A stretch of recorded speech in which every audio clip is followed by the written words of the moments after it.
galera! Vim chamar vocês para participar da oficina com a Nina da Hora. A Nina é tecedora da Rede da Maré, cientista da computação e hacker antirracista. A gente tem muito a aprender com ela. Bora pra oficina!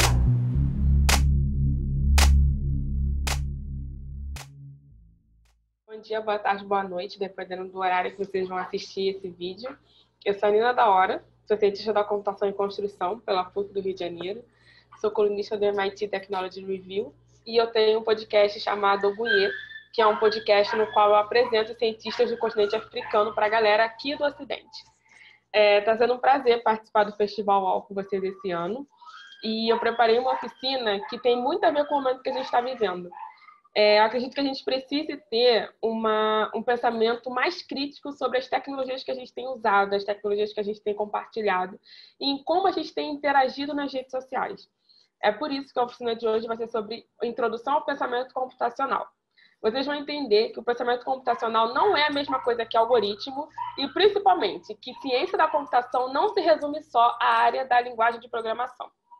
Dito isso, a estrutura do curso da oficina aqui, eu vou dividir em algumas etapas. Eu vou passar por educação, vou passar pela área da ciência da computação e por cidadania digital.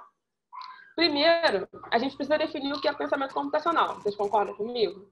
Pois bem, quando eu comecei a pesquisar 5 anos atrás sobre essa metodologia, eu me senti um pouco confusa em como que eles definiam e como eles definem o pensamento computacional no século XXI.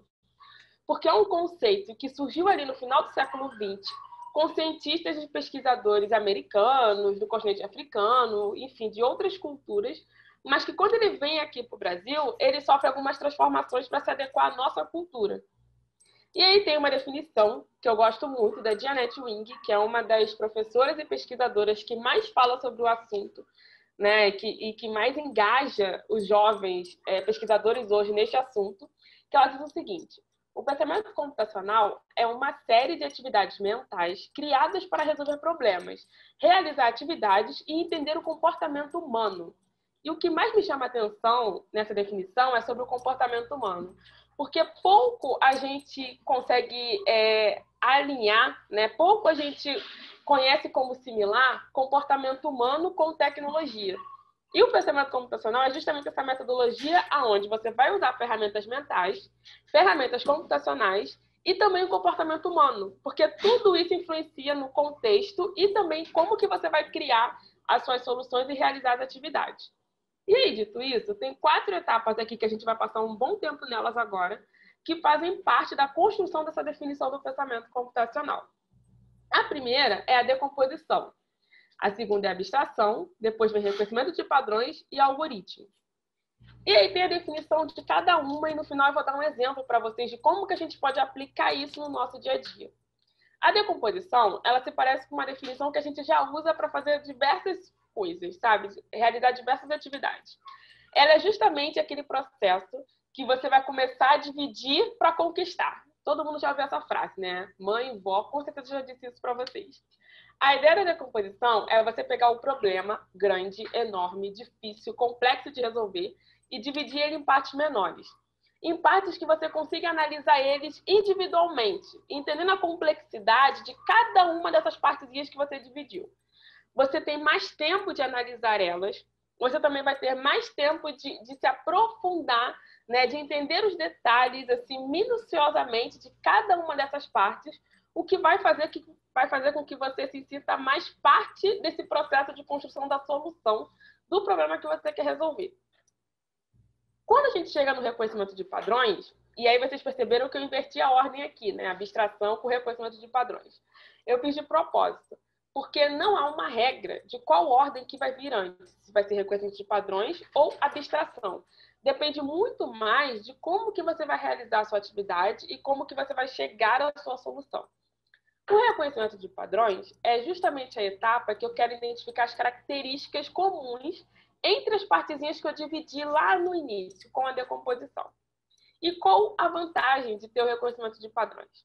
A vantagem é que eu consigo já ir agrupando, né, situações ou possíveis caminhos que são ali iguais, parecidos, tanto nas coisas boas quanto nas coisas ruins.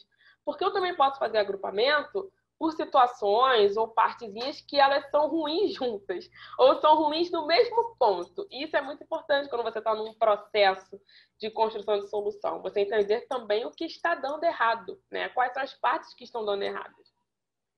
E aí, quando eu chego na abstração, eu já estou assim, isso tudo na minha cabeça, tá, galera? Até agora, eu não falei sobre computador, celular, relógio inteligente, Arduino, nada inteligente. Eu tô tudo com raciocínio, é tudo um processo mental. A abstração já é quando eu estou filtrando, classificando as informações que eu dividi nas duas primeiras etapas, e eu também já estou caminhando para uma possível solução, que eu ainda não testei, porque essa solução pode estar sendo escrita no papel, essa solução pode estar só na minha cabeça, eu posso ter gravado um áudio sobre essa solução, conversado com pessoas, enfim, ela não se materializou de uma forma que eu possa testar. Por quê? Porque isso só vai acontecer na última etapa, que é a etapa do algoritmo. E aqui é importante dizer sobre a estratégia do algoritmo que ele pode ser escrito tanto num formato de diagrama, pseudocódigo, né? Observação, pseudocódigo é uma linguagem humana, é como a gente escreve normalmente, como se fosse uma redação.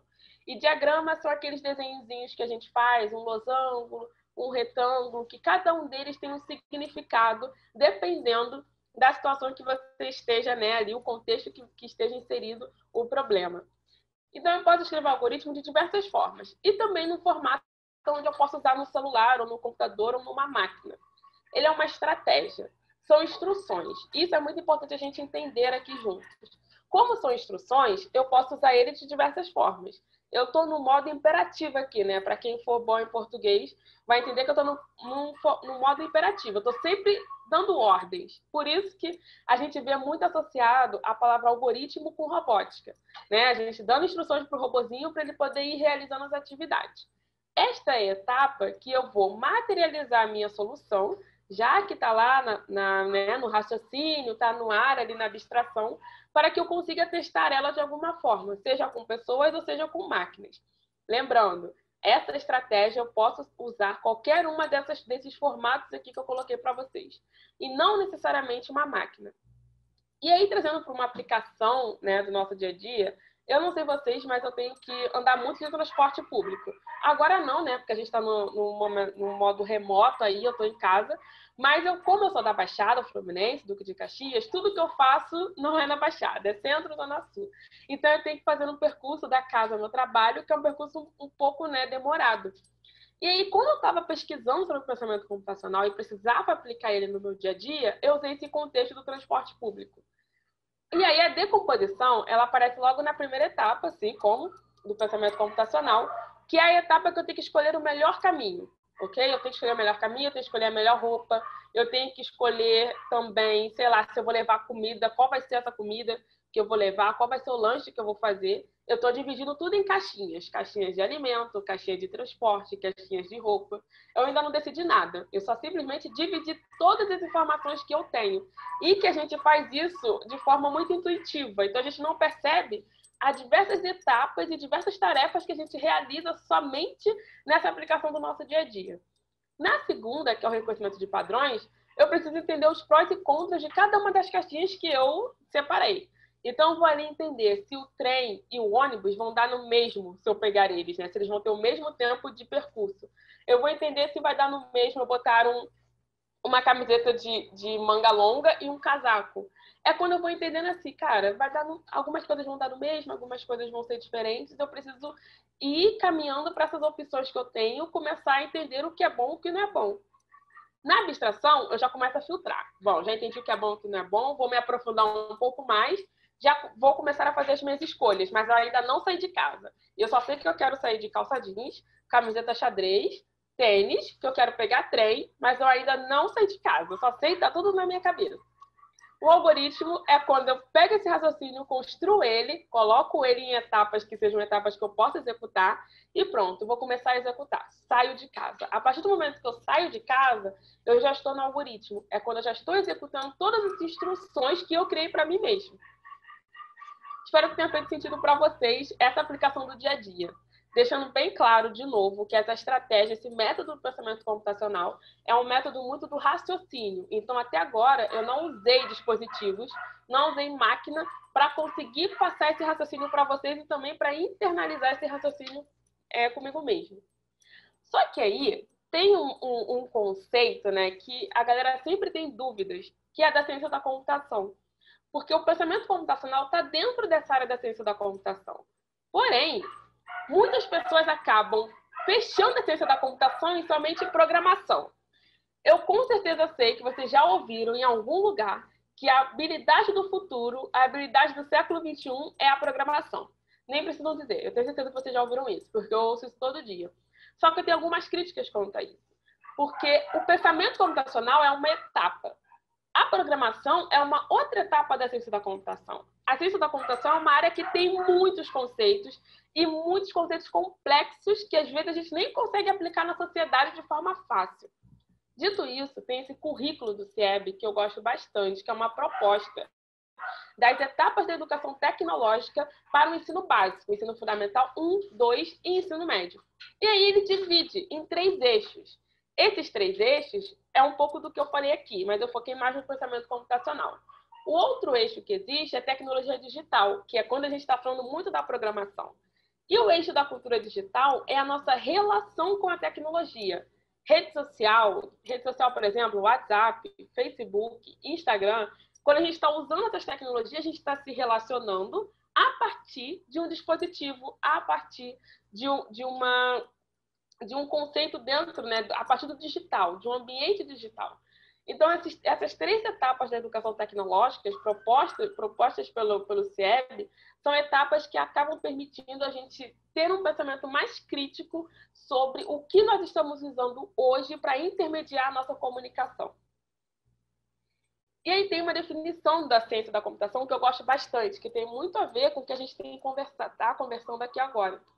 Que a ciência da computação, ela abrange o estudo dos computadores e processos algorítmicos, incluindo seus princípios, seus designs de hardware, software, suas aplicações e seu impacto na sociedade. O que vocês tiram dessa frase? Bom, eu vou dizer o que eu tirei, o que eu consegui interpretar dessa frase.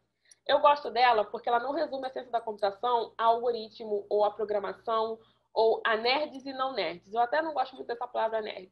Ela acaba trazendo mais, humanizando mais a área da ciência da computação, mostrando a importância da sociedade, das suas aplicações na sociedade e da interação humana nesse processo. Eu sei que tem muitas dúvidas sobre diversas questões que a gente tem enfrentado agora no ambiente remoto, digital, por assim dizer, pensando que os algoritmos funcionam sozinhos. Só que eles têm a interferência humana. E essa interferência humana decorre muito desse processo do pensamento computacional e deste raciocínio.